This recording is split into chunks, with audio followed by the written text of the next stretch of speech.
Okay વિદ્યાર્થી મિત્રો, આજે આપણે નવા ચેપ્ટરની શરૂઆત કરવાની છે, આંકડાશાસ્ત્ર ચેપ્ટર નંબર 14.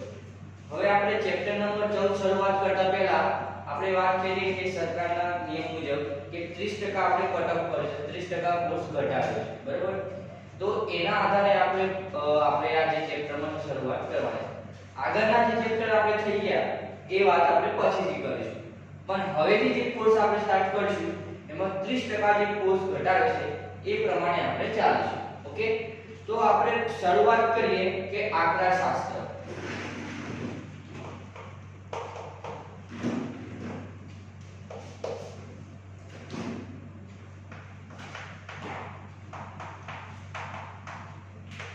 બરાબર, આપણે આંકડાશાસ્ત્ર વિશે વાત કરવાની છે. હવે આપણે આંકડાશાસ્ત્રની વાત કરતા પહેલા આપણે થોડી એની માહિતી, પ્રાથમિક માહિતી લઈએ કે આંકડાશાસ્ત્ર શું છે. તો આંકડાશાસ્ત્ર શું છે કે આપણે પહેલાથી આપણે વાત કરતા આવ્યા છે કે કોઈ માહિતીની મારે એકઠી કરવી હોય, કોઈ રજૂઆત કરવી હોય ત્યારે આપણે કંઈક ને કંઈક ઉપયોગ કરીએ છીએ. એટલે કે મારું કહેવાનો ભાવ એ છે કે આપણે અત્યાર સુધી શું કરતા હતા કે ધારો કે કોઈ માહિતી મારે રજૂઆત કરવી છે તો આપણે શું કરતા હતા કે કોઈ સ્તંભ દોરીએ. સ્તંભ એટલે આલેખ દ્વારા આપણે આ પ્રમાણે આલેખ હોય એના આપણે આ સ્તંભ દોરે આપણે રજૂઆત કરતા હતા. બીજો આપણે આલેખ દ્વારા રજૂઆત કરીએ છીએ, બરોબર? સ્તંભ દ્વારા કાં તો આલેખ દ્વારા, બરોબર? કાં તો આપણે કોઈ માહિતી મારે એકઠી કરવી છે તો આપણે કોષ્ટક બનાવીને એકઠી કરીએ છીએ, બરોબર? તો આપણે શું કરીએ છીએ કાં તો આલેખ કાં તો કોષ્ટક, બરોબર? કાં તો સ્તંભ આલેખ તરીકે આપણે એને રજૂઆત કરીએ છીએ. ટૂંકમાં આપણે કહેવાનો ભાવ એમ છે કે કોઈ પણ માહિતી મારે એકઠી કરવી છે તેના માટે મારે કંઈક આ રીતે રજૂઆત કરવી પડે. એટલા માટે આપણે આ રીતે માહિતી આપણે મેળવીએ છીએ, બરોબર? તો આપણે ધારો કે કોઈ વસ્તુ આપણે ઉદાહરણ લઈએ. ધારો કે મને એમ વાત કરવી છે કે આ વર્ષે એટલે કે આ જે ચાલુ વર્ષે છે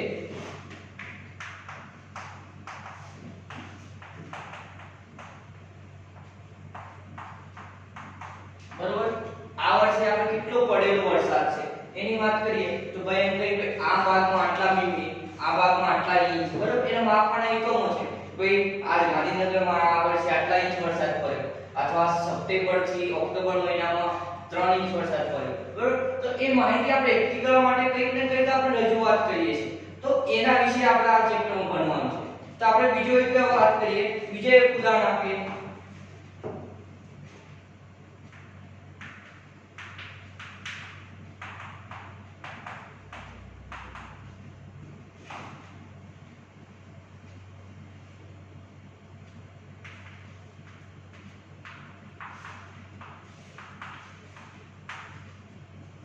બરોબર, તો આ રીતે આપણે કે આ વર્ષે પડેલો વરસાદ, શહેરોનું તાપમાન. હવે ગાંધીનગરના આપણે તાપમાન કરીએ કે ભાઈ હવે આગળના જે દિવસોમાં તાપમાન હતું, અત્યારના જે દિવસોનું તાપમાન તમે નોંધો તો કેવું તાપમાન થોડું બપોરના સમયે આપણે કેવું ઊંચું રહે છે, સાંજના સમયે નીચું રહે છે.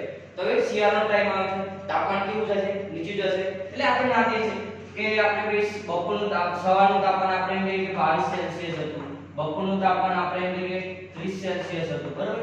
આપણે દાખલા તરીકે ઉપયોગ કરીએ તો આપણે શું બનાવીએ છીએ માહિતી એકઠી કરીએ છીએ, બરોબર? એ જ રીતે આપણે પંચવર્ષીય યોજના, પંચવર્ષીય યોજના એટલે શું? પંચવર્ષીય યોજના એટલે 5 વર્ષની યોજના કે 5 વર્ષના સમયગાળામાં જે કામકાજ થયું હોય એની વાત કરેલી છે કે 5 વર્ષ, ધારો કે આપણી સરકાર છે 5 વર્ષની સરકાર બને એટલે એને શું શું કામ કર્યું તો એ માહિતી આપણે એકઠી કરીએ છીએ. તો આપણે એના વિશે એકના ચેપ્ટરમાં આવી એ જ આપણે એકના આ અર્થશાસ્ત્રમાં આપણે ભણવાનું. તેના વિશે બીજી એક આપણે વાત કરીએ.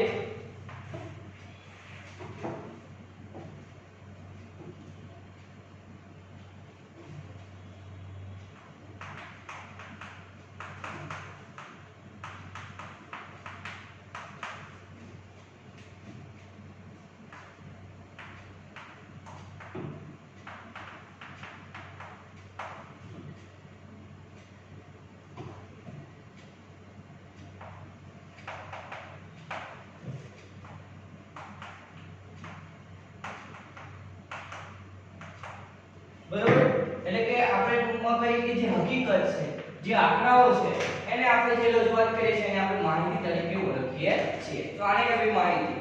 હવે આપણે આ વાત કરીએ કે આપણે વધારે પ્રાસ્તાવિક વિશે વાત કરીશું. એટલે કે આપણે પહેલી માહિતી, કારણ કે આપણે MCQ માં પૂછાઈ શકે છે કે એનો લેટિન શબ્દ શું છે, બરોબર? તો લેટિન શબ્દ આવો પ્રમાણે છે.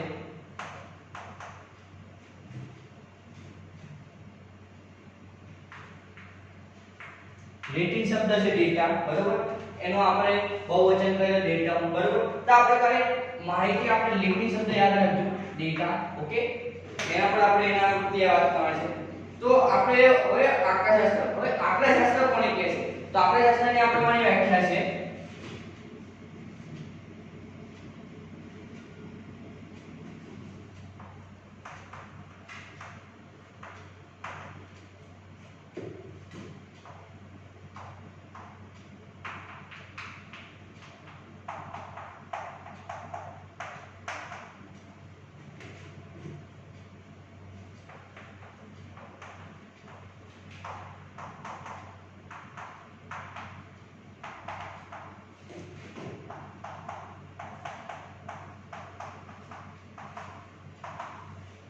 બરાબર? તો ટૂંકમાં કે જે માહિતીનો આપણે જે માહિતી છે એ માહિતીની જે અર્થપૂર્ણ રીતે જે ગણિતની શાખા ઓળખીએ એને આપણે આંકડાશાસ્ત્ર તરીકે ઓળખીએ છીએ, બરાબર? તો આંકડાશાસ્ત્રના આપણે અંકગત સ્ટેટિસ્ટિક્સ તરીકે ઓળખવા માટે આ પ્રમાણે ઓળખીએ છીએ આપણે કે એનું મૂળ લેટિન શબ્દ આ રીતે પ્રમાણે ઉપયોગ થાય છે.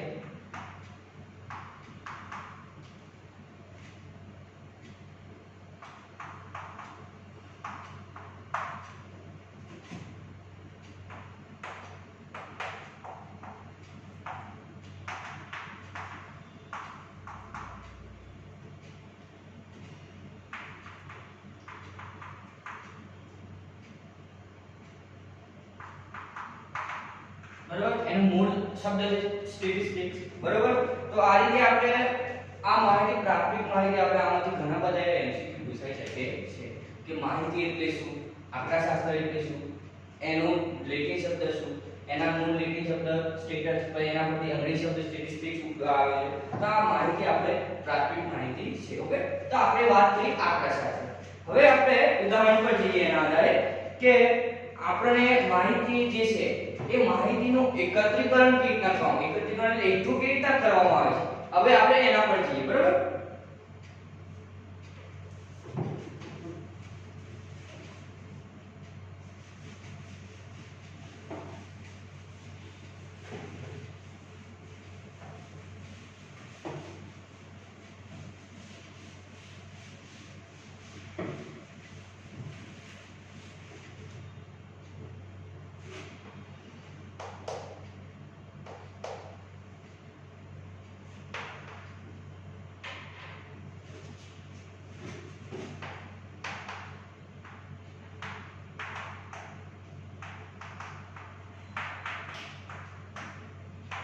માહિતીનું એકત્રીકરણ, બરાબર? હવે માહિતીનું આપણે એકત્રીકરણની વાત કરીએ તો આપણને અત્યાર સુધી ઘણી બધી એવી માહિતી મળી છે.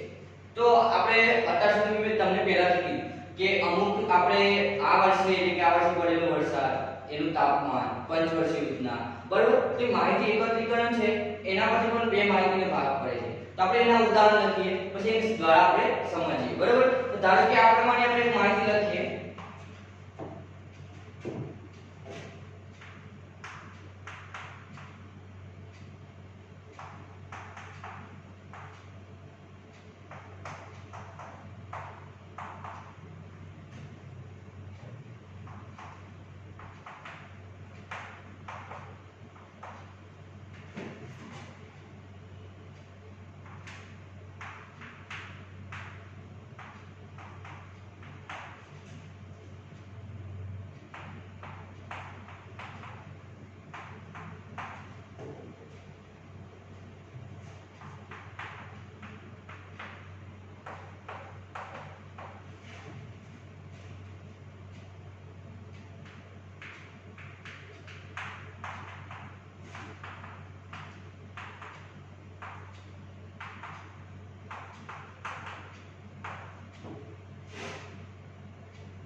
માહિતી એકત્રીકરણમાં મેં આઈકન બે ત્રણ ઉદાહરણ લીધા છે. એ ઉદાહરણ દ્વારા ધારો કે પહેલું ઉદાહરણ આ પ્રમાણે છે કે તમારા વર્ગના 20 વિદ્યાર્થીઓની ઊંચાઈ. હવે આપણે વર્ગની વાત કરીએ તો દરેક વર્ગમાં દરેક વિદ્યાર્થીની સંખ્યા એટલે ઊંચાઈ સરખી હોતી નથી. હવે 20 વિદ્યાર્થીઓ છે, એમની 20 વિદ્યાર્થીઓની ઊંચાઈ આપણે માપીએ અનુક્રમે. હવે આપણે દરેકની ઊંચાઈ માપીએ. ધારો કે ઉપરની ઊંચાઈ 100 હોય, બરાબર, 100 સેન્ટીમીટર હોય, ઉપની 101. તો આ પ્રમાણે આપણે શું કરીએ છીએ, માહિતી એકઠી કરીએ છીએ. એ માહિતીને આધારે આપણે કહીએ છીએ કે ભાઈ આની ઊંચાઈ આટલી છે, આની ઊંચાઈ આટલી છે, આમે સૌથી ઊંચો આ વિદ્યાર્થી છે, આમાં સૌથી નીચો વિદ્યાર્થી આ વ્યક્તિ છે, બરાબર. તો એ દ્વારા જે માહિતીના આધારે આપણે 20 વિદ્યાર્થી ઊંચાઈ નોંધીએ છીએ ને આપણે કહીએ છીએ કે સૌથી મોટો અને સૌથી નાનો કોણ. એ જ રીતે બીજું ઉદાહરણ લઈએ કે એક મહિનામાં દરેક દિવસે ગેરહાજર રહેતા તમારા વર્ગના વિદ્યાર્થીની સંખ્યા. હવે આપણે નોંધીએ છીએ કે આપણે કોઈ પણ ક્લાસમાં કે કોઈ પણ જગ્યાએ આપણે વાત કરીએ ટ્યુશન અથવા ગમે તે જગ્યાએ, તો આપણે દરેક દિવસે આપણે શું કરીએ છીએ કે કેટલા વિદ્યાર્થીઓ આવ્યા, કેટલા વિદ્યાર્થીઓ હાજર રહ્યા, તો આપણે શું કરીએ છીએ, નોંધ કરીએ છીએ કે ભાઈ આને આખા એક મહિનામાં આટલા રજાઓ પાડી, એક મહિનામાં આને આટલી રજાઓ પાડી. તે રીતે આપણે એક માહિતી એકઠી કરીએ છીએ કે ભાઈ 30 દિવસના મહિનામાં આ વ્યક્તિ એટલે આ વિદ્યાર્થીએ 5 રજાઓ પાડી અને 30 આ વિદ્યાર્થી સૌથી ઓછી રજાઓ પાડી છે અને આ વિદ્યાર્થી સૌથી વધારે રજા પાડી છે. તો આપણે શું કરીએ છીએ, માહિતીના આધારે કહીએ છીએ કે આ વર્ગના વિદ્યાર્થી સંખ્યામાં આ રીતે ગેરહાજર અને હાજરની સંખ્યા આપણે બતાવીએ છીએ. હવે એ જ રીતે આપણે વાત કરીએ તમારી શાળામાં અથવા એની આસપાસ 15 છોડની ઊંચાઈ. હવે આપણી સ્કૂલમાં હોય, હવે જનરલી કેવું હોય કે આપણી સ્કૂલ અથવા ગમે તે જગ્યાએ હાલમાં આપણે શું કરીએ છીએ, છોડ છોડવા ગમે તે આપણે વાવીએ છીએ. એટલે આપણા વિસ્તાર આસપાસ આપણે જે રહેતા હોય અથવા આપણે જે સ્કૂલમાં જતા હોય, બરોબર, જો આપણે નજર જોતા હોય કે આપણે જે છોડ હોય કે દરેક છોડની ઊંચાઈ સરખી હોતી નથી. દરેક છોડની ઊંચાઈ કેવી હોય, કંઈક નાની હોય, કંઈક મોટી હોય. તો આપણે શું કરીએ કે કોઈ પણ 15 છોડ લઈ લઈએ અને 15 છોડની ઊંચાઈ આપણે માપીએ તો આપણે શું મળશે કે દરેક છોડની ઊંચાઈ સરખી મળશે નહીં. કાં તો એક છોડ નાનો મળશે, કાં તો એક છોડ મોટો મળશે. દરેક છોડ સરખા હશે નહીં. તો એના આધારે આપણે માપીએ છીએ અને એની આપણે માહિતી શું કરીએ છીએ, એકઠી કરીએ છીએ. એટલે આપણે એના આધારે કહીએ છીએ કે ભાઈ આ જે 15 છોડમાંથી આ છોડ સૌથી ઊંચો છે, અમુક આ છોડ બંને સરખા છે, અમુક એવું બની શકે એમ કહીએ છીએ કે દરેક છોડ આ છોડ નીચો છે, બરાબર. તો આપણે શું કરીએ, માહિતીના આધારે આપણે કહીએ છીએ, આપણે માહિતી એકઠી કરીએ છીએ, બરાબર. તો આના આધારે આપણે આવા ઉદાહરણ દ્વારા આપણે સમજી શકાય.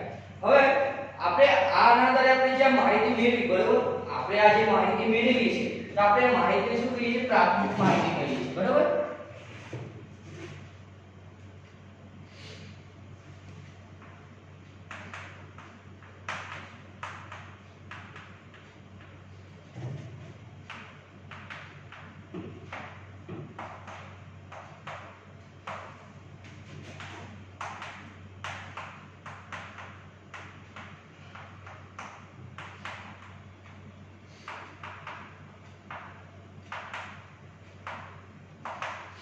આપણે જે આ માહિતી મેળવીએ છે એને આપણે પ્રાથમિક માહિતી તરીકે ઓળખીએ છીએ.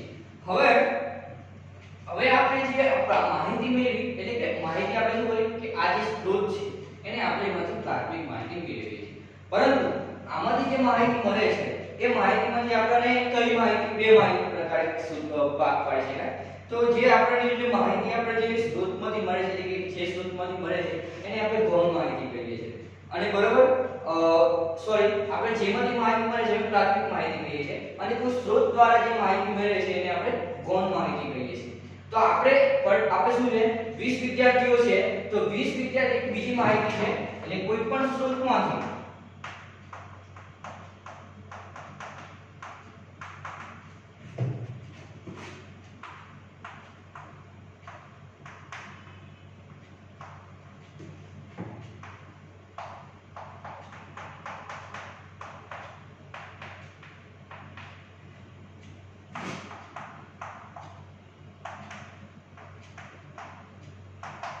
બરાબર.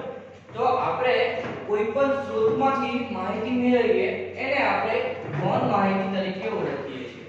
યાદ રાખજો કે આપણે જે આ માહિતી મેળવી છે, આપણે જે ધારો કે મેં કે આ વિદ્યાર્થીની ઊંચાઈ આપણે માપી 20 વિદ્યાર્થી, એને આપણે પ્રાથમિક માહિતી. પણ કોઈ સ્ત્રોત દ્વારા એટલે કે ધારો કે મેં કહું કે તમે આ વર્ષે પડેલો વરસાદ, હવે આ વર્ષે પડેલો વરસાદ આપણે ઓછું બધા દિવસે આપણે માપવા ગયા છે, પરંતુ આપણે શું કરીએ છીએ, કોઈ ટેલિવિઝન, કોઈ સમાચાર પત્ર, એનાથી સમાચાર પત્ર, કોઈ ટેલિવિઝન કરેલા રેકોર્ડ દ્વારા આપણે શું કરીએ છીએ કે એમાં કયા દિવસે કેટલું આપણે વરસાદ પડે એ આપણે એના દ્વારા આપણે માહિતી નોંધીએ છીએ. એટલે કે કોઈ દ્વારા, એટલે કે ટેલિવિઝન, આપણે દાખલા તરીકે વાત કરીએ કે ટેલિવિઝન છે,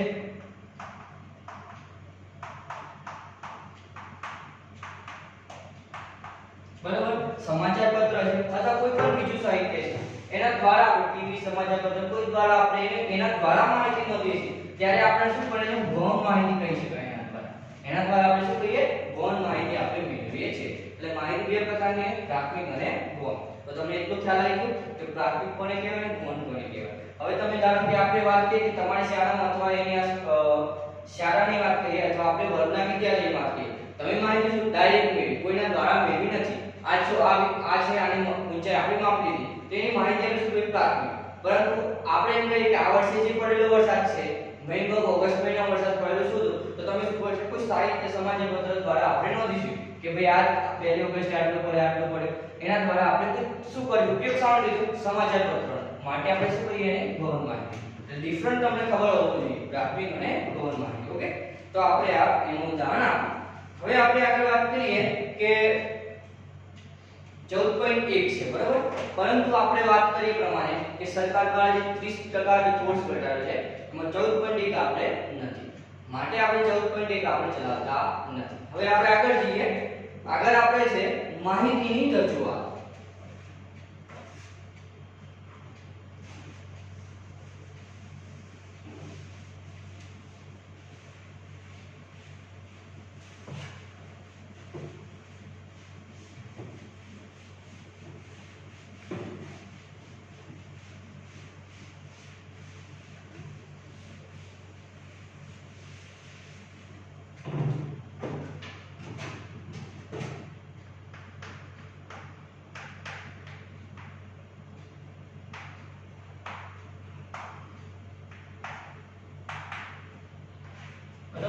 આપણે વાત કરીએ માહિતીની રજૂઆત.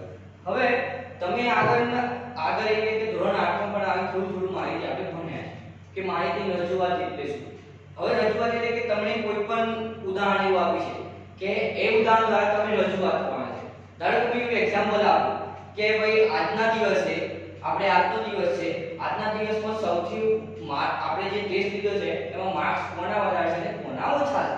તો તમે શું કરશો, દરેકના માર્ક્સ મેળવશો ને, દરેકના માર્ક્સ મેળવશો, દરેકના માર્ક મેળવશો, પછી તમે કહેશો કે સૌથી વધારે કોના અને સૌથી ઓછા કોના. એટલે તમે પહેલા માહિતી શું કરશો, એકઠી કરશો, પછી એની રજૂઆત થશે. ઓકે, તો આપણે એવું એક ઉદાહરણ લઈએ આપણે કે ધારો કે મને એવું એક ઉદાહરણ આપ્યું છે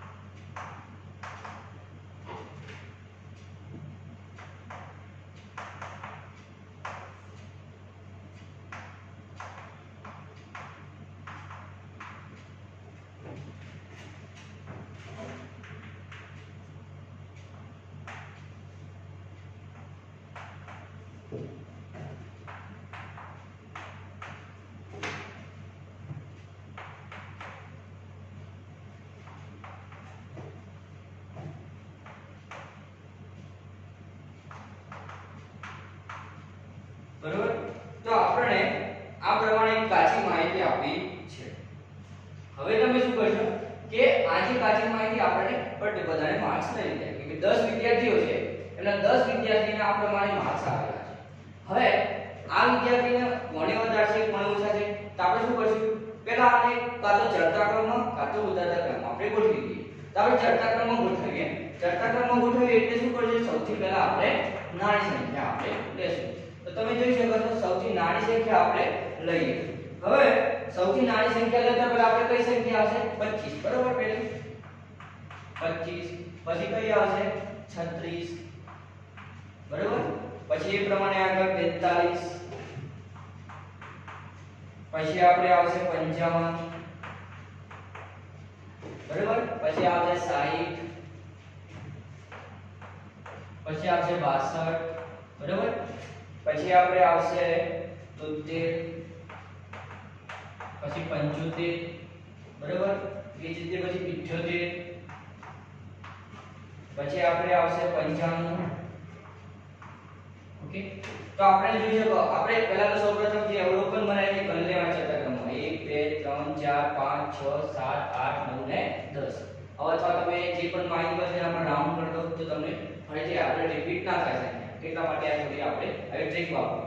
હવે આપણે જોઈએ કે આપણને ચર્ચા ક્રમમાં ગોઠવી દીધી 10 વિદ્યાર્થીના મેળવેલા ગુણ આપણે ગોઠવી દીધા. હવે તમે જોઈ શકો છો સૌથી ઓછા ગુણ કેટલા છે 25 અને સૌથી વધારે ગુણ કેટલા છે 55. એટલે આપણે કહી શકીએ કે સૌથી ઓછા મેળવનાર વિદ્યાર્થીના ગુણ કેટલા હશે 25, સૌથી વધારે ગુણ મેળવનાર વિદ્યાર્થી કેટલા હશે 55. તો આપણે ચોક્કસ સરળતાથી કહી શકીએ, ઝડપથી કહી શકીએ, અથવા આ રીતે જે આપણને અસ્તવ્યસ્ત હોય તો આપણે કહી શકતા નથી, શોધવા પડે. એટલે આપણે શું કરીએ, પેલા માહિતીની ચર્ચા કાઢો ઉતારતા ક્રમમાં આપણે ગોઠવીએ, પછી આપણે કહીએ છીએ. આપણે ટૂંકમાં એટલે આના આધારે આપણે કહી શકાય. હવે આપણે આગળ વાત કરીએ કે માહિતીમાં જે મહત્તમ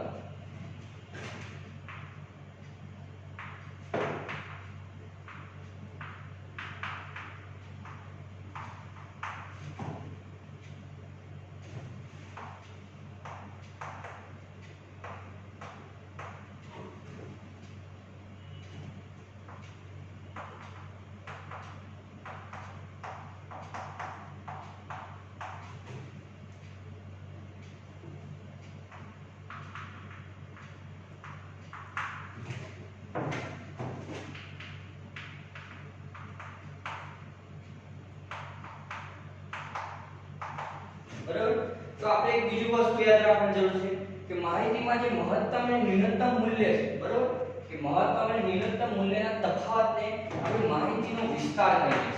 બરાબર, તો યાદ રાખજો કે માહિતીમાં મહત્તમ અને ન્યૂનતમ મૂલ્ય છે એનો આપણે જે તફાવત લઈએ છીએ એને આપણે વિસ્તાર તરીકે ઓળખીએ છીએ. ધારો કે આમાં મહત્તમ મૂલ્ય આપણે કેટલું છે 55 અને ન્યૂનતમ મૂલ્ય કેટલું છે 25, તો આપણે વિસ્તાર શોધવો હોય તો વિસ્તાર બરાબર 95 માઈનસ 25 એટલે આપણે કેટલા આવશે 70. બરાબર, એટલે આપણને આનો વિસ્તાર કેટલો મળે, આપણને 70 મળે. એટલે આના દ્વારા આપણે માહિતીને આપણે આ રીતે મેળવી શકીએ છીએ. હવે આમાં તમે જોઈ શકો છો અવલોકન કેટલા હતા, થોડા હતા, માટે તમે માહિતીની ચર્ચા કરતો ઉતરતા ક્રમમાં ગોઠવી દીધી અને એના આધારે આપણે કહી દીધું કે સૌથી ઓછી અને સૌથી વધારે માહિતી આપણે કહી દીધી કે 70 છે. પરંતુ તમને વધારે મૂલ્ય આપે અથવા અવલોકન આપે તો તમને શું કરે, અસ્તવ્યસ્ત થઈ. એમાં આપણે ચર્ચા કરતો ઉતરતા ક્રમમાં આપણે ગોઠવી શકાય નહીં. માટે આપણે એક એવું ઉદાહરણ જોઈએ કે એમાં શું કરી શકાય. ઓકે,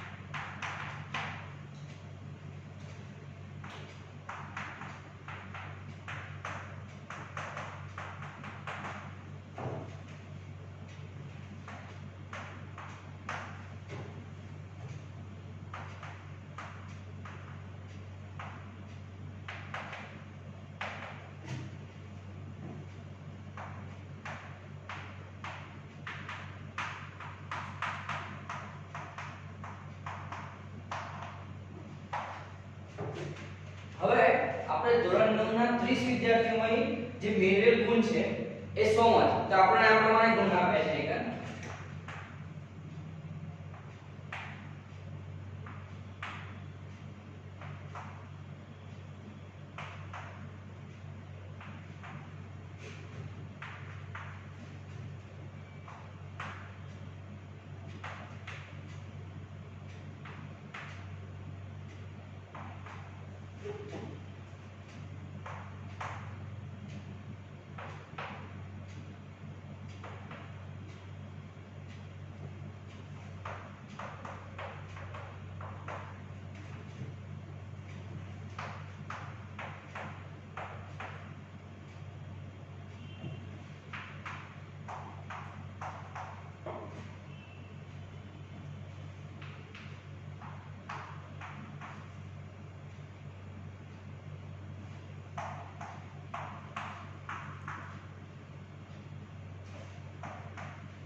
હવે તમને એકને આ પ્રમાણે ગુણ આપેલા છે.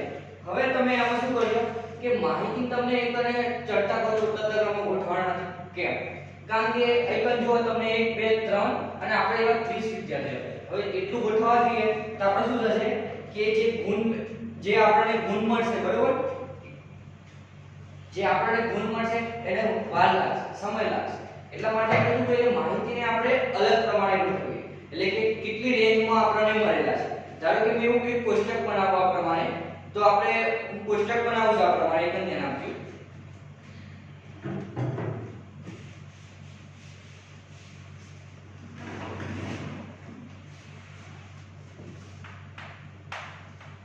જે આપણને ગુણ મળ્યા છે, ઓકે, જે આપણને ગુણ મળ્યા છે અને વિદ્યાર્થી સંખ્યા એટલે કે આવૃત્તિ કેટલી, આવૃત્તિ એટલે કે ભાઈ આટલા ગુણ મેળવનારની સંખ્યા કેટલી છે એ આપણે જોઈએ. હવે ધારો કે મને આ ગુણ મેળવ્યા છે,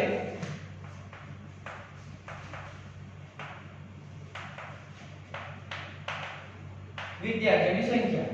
હવે હું એકને ધારો કે એકન મેં જે ગુણ મેળવ્યા છે એટલા હું એકન ગુણ લખી દઉં છું, બરાબર. તો પહેલા આપણે ગુણ જે 10 છે એટલે આ જે સંખ્યા આપણને આવૃત્તિ મેં લખી એ એકન હું ગુણ લખી દઉં છું અને એટલા ગુણ મેળવનાર સંખ્યા કેટલી છે એવું લખી દઉં છું. તો હવે એક ગુણ લખી દઉં છું એકન.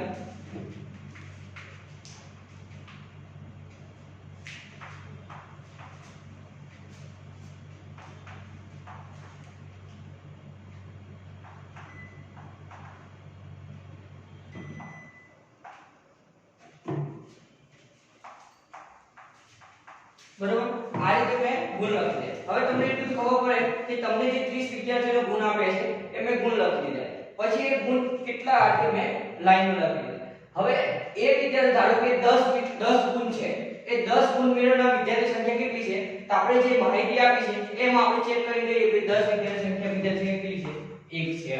પછી એ જ રીતે આપણે 20 વિદ્યાર્થીઓનો જે 20 ગુણ મેળવનાર વિદ્યાર્થી સંખ્યા કેટલી છે, 1 છે. તો એ રીતે આપણે માહિતી એ રીતે એકઠી કરીએ છીએ. તો ધારો કે 36 ગુણ મેળવનાર સંખ્યા વિદ્યાર્થી સંખ્યા કેટલી છે, 3, બરોબર. પછી એ જ રીતે આપણે 40 ને 4 છે, બરોબર. એ જ રીતે 50 ને 3 છે.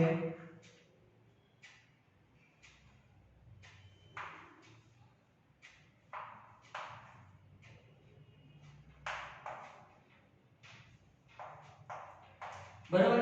તારે તમે વિદ્યાર્થીઓ કેટલા ગુણ મેળવ્યા છે એના આધારે મેં કહી દીધું કે 10 ગુણ મેળવનાર વિદ્યાર્થી સંખ્યા 1 છે, 56 આટલા છે, 55 ગુણ મેળવનાર વિદ્યાર્થી સંખ્યા 1 છે. તો ટોટલ આપણે આ વિદ્યાર્થી સંખ્યાનો સરવાળો કરીએ તો આપણે કેટલા મળશે, 30 જ મળવાના છે, બરોબર. 30 વિદ્યાર્થી, કારણ કે 30 વિદ્યાર્થીઓ છે. તો આપણે આ રીતે માહિતી આપણે એકઠી કરીએ છીએ. તો આ રીતે આપણે જે વિદ્યાર્થીઓ જે મેળવેલ ગુણ છે, વિદ્યાર્થી સંખ્યા છે, એને આપણે માહિતી જે કોષ્ટક બનાવી તેને આપણે આવૃત્તિ વિતરણ કોષ્ટક પણ કહી શકાય.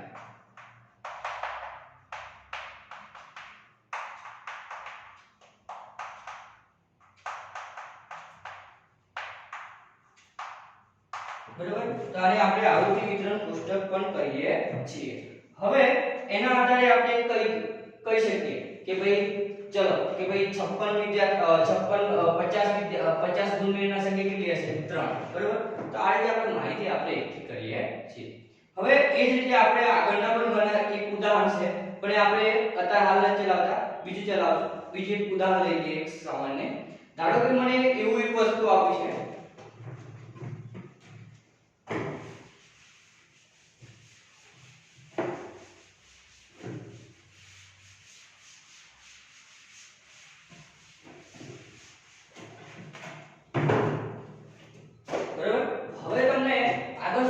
માહિતી તમને 30 કે હવે અવલોકન ઘણા બધા હોય, અવલોકન ઘણા બધા એટલે કે 30 અવલોકન હતા તો આપણે પર્ટિક્યુલર માર્ક્સ મેળવ્યા હતા એટલે આપણે કહી દીધું આટલા વિદ્યાર્થી સંખ્યા છે એટલે કે આપણે આવૃત્તિ વિતરણ કોષ્ટક બનાવ્યું.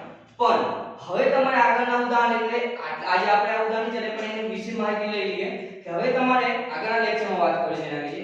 પરંતુ હવે તમારે જો આગળના જે ઉદાહરણ આવશે અવલોકન કેવા આવશે, વધારે આવશે. અવલોકન વધારે આવશે એટલા માટે તમને એમ કહી શકો ને કે ભાઈ આટલા ગુણ આટલા જ મેળવ્યા છે. ધારો કે એમ કહેશે એકન તમને એકન સામાન્ય ઉદાહરણ લઈએ કે ધારો કે આ ગાંધીનગર છે, કે ગાંધીનગરની શાળાઓ છે, એ શાળામાં રહેતા બધા જે છોકરાઓ છે એમને જે ટોપર છે એ બધા ટોપરના વિદ્યાર્થી મેળવેલા ગુણ કે હવે ગાંધીનગરની શાળાઓ તો કેટલી ઘણી બધી છે, તો એની માહિતીમાં આપણે એકઠી કરવા માટે તો મેં એમ કહું કે ભાઈ ધારો કે 90 થી 100 વચ્ચે કેટલા હશે, 80 થી આપણે માહિતી આપણે આ પ્રમાણે એકઠી કરીએ કે ભાઈ 50 થી 60, 60 થી 70, 70 થી 80, 80 થી 90 અને 90 થી 100 આટલા આપણે રાખીએ. 50 થી 60 રાખીએ તો હું શું બનાવું છું, વર્ગ બનાવું છું, વર્ગ અંતરાલ બનાવું છું કે 50 થી 60 વચ્ચે આટલા વિદ્યાર્થીઓ હશે, 60 થી 70 આટલા વિદ્યાર્થીઓ હશે, 70 થી 80 આટલા, 80 થી 90, 90 થી 100 આટલા હશે. તો આ રીતે તમે માહિતી એકઠી કરશો. હવે આ રીતે આપણે આ જે ડિફરન્સ છે એને આપણે શું કરીએ છીએ, આ જે છે એને વર્ગ અંતરાલ કહીએ છીએ. શું કહીએ છીએ? વર્ગ અંતરાલ. આ બધું યાદ રાખજો કે આને વર્ગ અંતરાલ કહેવાય. હવે આપણે જ્યાંથી શરૂઆત કરીએ છીએ બરોબર, એટલે કે આને આપણે શું કહીએ છીએ, અર્ધવર્ગ સીમા, અને આને ઉર્ધ્વવર્ગ સીમા. બરોબર, તો આને આપણે અર્ધવર્ગ સીમા એટલે કે જે આપણો વર્ગ અંતરાલ છે, વર્ગ અંતરાલમાં જે ન્યૂનતમ છે બરોબર, એને આપણે અર્ધવર્ગ સીમા કહીએ, અને આને ઉર્ધ્વવર્ગ સીમા. એ જે આપણે નીચે વર્ગ અંતરાલ વાળીએ 60 અને 70, તો આને અર્ધવર્ગ સીમા કહેવાય, આને ઉર્ધ્વવર્ગ સીમા. આખાને આપણે વર્ગ અંતરાલ કહીએ છીએ. હવે હું ઉર્ધ્વવર્ગ સીમા અને અર્ધવર્ગ સીમા આપણે શું મળે, વર્ગ લંબાઈ મળે બરોબર. એટલે યાદ રાખજો.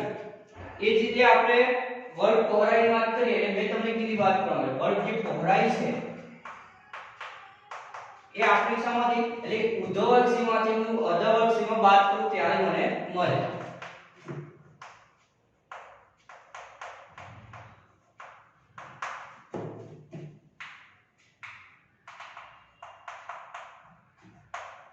હવે આમાં વર્ગ સીમા એવો શબ્દ એટલો છે, અથવા તમે એવું પણ કહી શકો ઉર્ધ્વવર્ગ સીમાને ઉર્ધ્વ સીમા પણ કહી શકાય અને અર્ધવર્ગ સીમાને અર્ધ સીમા પણ કહી શકાય બરોબર. એટલે ટૂંકમાં એટલે કે આ બંને સીધી તમે 60 બાદ કરો એટલે મને વર્ગ પહોળાઈ કેટલી મળે, 10 મળે એમ. એટલે ટૂંકમાં મારે આ તો શબ્દ યાદ રાખજો. આના આધારે આપણે આગળના લેક્ચરમાં ઉદાહરણ પણ વાંચીએ બરોબર. એટલે આ ખાસ માહિતી યાદ રાખવાની છે.